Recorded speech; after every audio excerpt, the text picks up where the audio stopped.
जैसलमेर से सिर्फ 17 किलोमीटर दूर कुलधरा गांव, इसे इंडिया का मोस्ट हॉन्टेड विलेज कहा जाता है। इस गांव में 400 से ज्यादा घर हैं, पूरी स्ट्रीट्स बनी हुई हैं, मंदिर हैं, कुएं हैं, दीवारें हैं, दरवाजे हैं, सब कुछ है, बस इंसान नहीं है।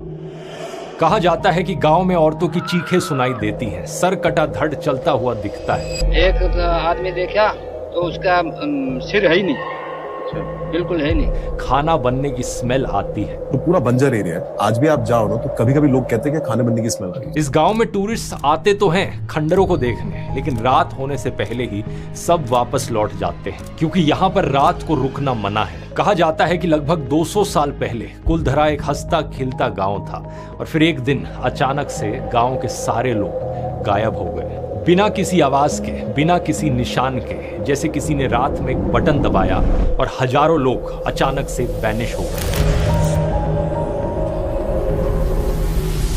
नमस्कार दोस्तों, कुलधरा के सच तक पहुंचने के लिए आपको पहले एक इंसान के बारे में जानना होगा। एक ऐसा इंसान जिसके नाम से पूरा जैसलमेर कांपता था। यह बात है अर्ली 1800s की। जैसलमेर उस समय एक प्रिंसली स्टेट था, राजाओं का शासन होता था, लेकिन एक्चुअल ताकत दीवान के पास थी। बेसिकली प्राइम मिनिस्टर समझ लो। और जैसलमेर का दीवान उस वक्त था सालिम सिंह, बेहद क्रूर और जालिम। लेकिन सालिम सिंह हमेशा से ऐसा नहीं था। उसकी कहानी भी एक ट्रेजेडी से शुरू होती है। सालिम सिंह के पिता स्वरूप सिंह भी जैसलमेर के दीवान थे, लेकिन रॉयल ऑफिशियल्स ने उनके साथ धोखा किया और उनकी हत्या करा दी।